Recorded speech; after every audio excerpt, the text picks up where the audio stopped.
श्री सच्चिदानंद सतगुरु साईनाथ महाराज की जय।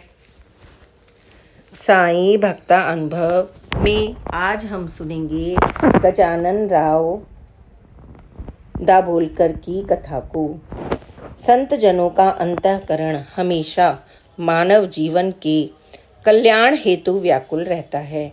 श्री साईं बाबा दूसरों के लिए हमेशा व्यथित रहने वाले ऐसे ही जन्म सिद्ध पुरुष थे, जिनके नामकरण से सभी को लगन लगी। उन्होंने कभी कोई उपदेश नहीं दिया। अपनी दृष्टि और प्रेमल स्वभाव से उन्होंने अपने भक्तों का मन जीत लिया। मैं उस समय 13 या 14 वर्ष का था जब अपने पिता के साथ पहली बार शिरडी गया। ये सन 1916 की बात है। उन दिनों शिरडी की यात्रा काफ़ी कठिन थी। कोपरगांव से बैलगाड़ी में गए। मैं छोटा ही था, मुझे इतनी समझ नहीं थी। पिताजी जिधर ले जाएं वहीं जाना, मैं इतना ही समझता था। शिरडी पहुंचते ही पिताजी के स्नेही माधवराव देशपांडे से हमारी भेंट हुई। वे हम लोगों को मस्जिद में ले गए। उन दिनों मैं मस्जिद में 3 तरफ दीवार थी और बीच में गोबर से लिपी हुई ऊंची समतल जगह थी। मस्जिद में दाहिने हाथ की ओर एक आसन पर सफ़ेद कफनी पहने हुए और सर पर सफ़ेद कपड़ा बांधे हुए गोरा रंग आजान बाहु ऊंचे कद वाले बाबा बैठे हुए थे। उनके सामने बैठी एक भक्त मंडली उनसे बातचीत कर रही थी। हम मस्जिद की सीढ़ी चढ़कर ऊपर गए। पिताजी ने उनके चरणों पर सर रखा। माधवराव देशपांडे ने उन्हें नमस्कार किया। मैंने भी उनका अनुकरण किया। उसके बाद माधवराव बोले, बाबा ये हेमांड पंत का लड़का है। मैंने हंसते हंसते फिर से नमस्कार किया। तब अरे बापू, ऐसा कहकर बाबा ने प्यार से मुझे अपने पास बिठा लिया। उन्होंने किसी से उदी लाने के लिए कहा और अंजलि में डाल दी। फिर मैं उठकर पिताजी के पास चला गया। मैं बाबा को ध्यान से देख रहा था। उनका मुख अत्यधिक तेजस्वी और आबदार था। वे हंसते हुए सबकी ओर देख रहे थे। प्रत्येक का नाम लेकर उनका हाल चाल पूछ रहे थे। उनका ऐसा प्रेमल और स्नेही स्वभाव देखकर मेरी आंखों में आंसू भर आए। दूसरों के सुख दुख में वे भागीदार थे। कोई रोगी होता तो उसके कष्ट अपने ऊपर लेकर उसे वे राहत दिलाते। उन्होंने कभी किसी से कुछ नहीं लिया, बल्कि लोगों ने जो मांगा उन्हें वो ही दिया। वे कहते थे, काम, क्रोध, लोभ तो नरक के 3 द्वार हैं। मैं तो एक फकीर हूँ, मुझे किसी से क्या चाहिए। ये द्वारिका माई मेरा सर्वस्व है। तुम्हें जितना धन चाहे ले लो, परंतु लोभ मत करो। जितना पचे उतना ही खाओ। दोपहर 12 बजे मेघा पूजा के साथ सामान के साथ आया। बाबा की पूजा व आरती वही करता था। मस्जिद के एक कोने में पहले बाबा के स्नान का प्रबंधन किया गया, फिर उनको पीले रंग की कफनी व रुमाल बांधा गया। मेघा ने उसी आसन पर बैठाकर उनकी पूजा की। उसके बाद हम सब ने उनकी पूजा की। मेघा ने आरती की तैयारी की। हम सब खड़े हो गए और आरती आरंभ हो गई। मेघा केवल एक पांव पर खड़े होकर आरती कर रहा था। उस दिन मैंने यह प्रत्यक्ष देखा। मुझे बहुत आश्चर्य हुआ। मैं ऐसा सोच रहा था कि उसका पैर कितना दुखता होगा, लेकिन सब लोग तल्लीन होकर आरती कर रहे थे। उसके बाद सबको प्रसाद दिया गया। बाद में बाबा को प्रणाम करके हम बाड़े में आ गए। वहाँ बाबा के बारे में ही बातें चल रही थी। हर कोई अपना अपना अनुभव सुना रहा था। संध्या काल हम सब मस्जिद में फिर से एकत्रित हुए। मेघा आरती करने के लिए आया। आरती होने के बाद हम सब अपने अपने ठिकानों पर गए। हम वाड़े के ऊपरी हिस्से में ठहरे हुए थे। बाबा मस्जिद में एक कपड़ा फैलाकर सोते थे, उसके अलावा कुछ नहीं। एक दिन मस्जिद में और एक दिन चावड़ी में सोने का उनका नियम था। आरती भी एक दिन चावड़ी में और एक दिन मस्जिद में हुआ करती थी। मैंने बाबा को 2-3 दिन देखा। उस समय मुझे उनके दर्शन की समझ नहीं थी, लेकिन अब उसका अनुभव होता है। जहाँ तहाँ लोग मेरा नाम जानते हैं। ये चित्रकार के पुत्र हैं, इन्हें बाबा का स्पर्श मिला है, ऐसा कहकर मुझे भक्त बहुत प्रेम से मिलते हैं। ये सब बाबा की ही कृपा है। आज मैं 84 वर्ष का हूँ, लेकिन नागपुर, मद्रास, कलकत्ता, बेंगलोर, इंदौर, वलसाड़ आदि सभी स्थानों के साईं मंदिरों को मैंने देखा है।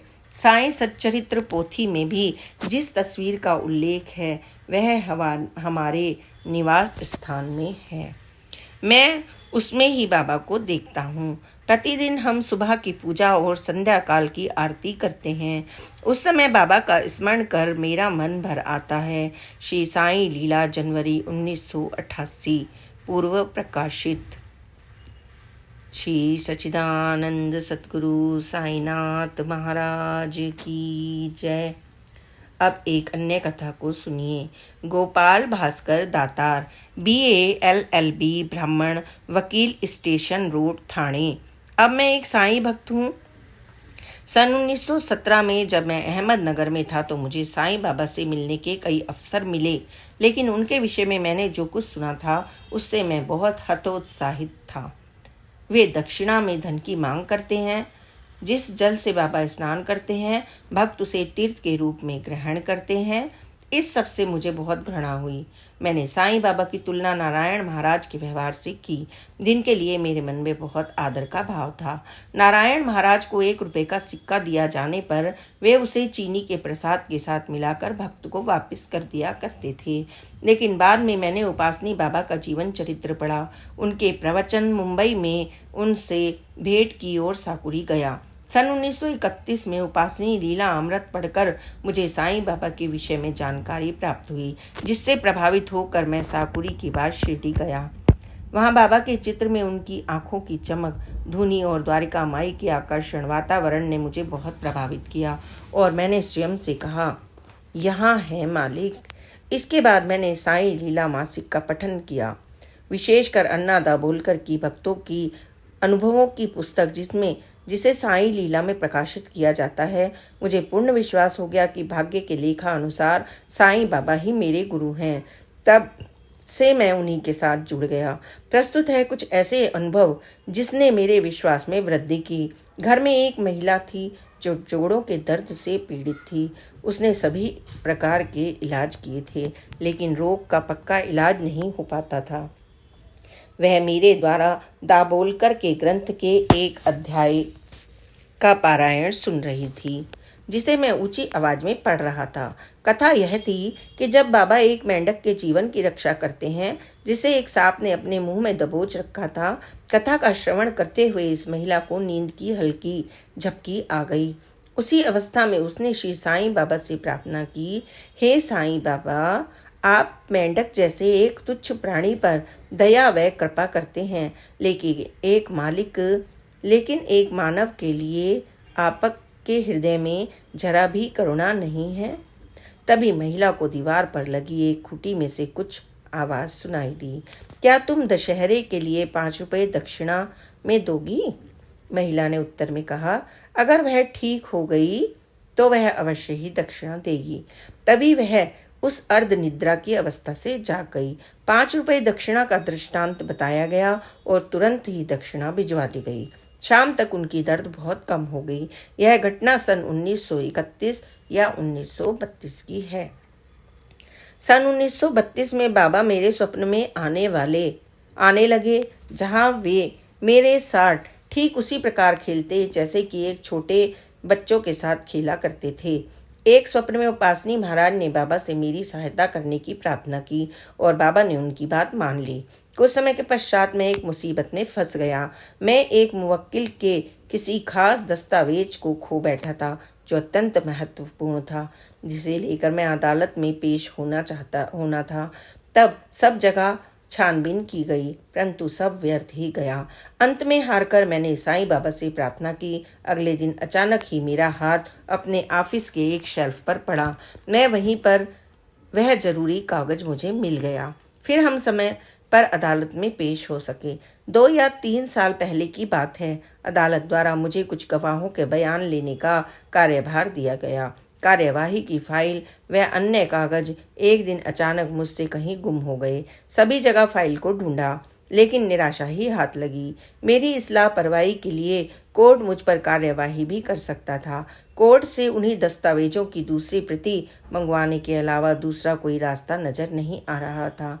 उन्हीं दिनों एक वरकारी जो नियमित रूप से पंढरपुर के विट्ठल भगवान के दर्शन के लिए वहाँ की तीर्थ यात्रा करते थे, मेरे घर आकर रुके हुए थे, जिनकी सेवा मैं बड़ी निष्ठा और लगन से कर रहा था। मैंने उन्हें अपनी समस्या के विषय में बताया।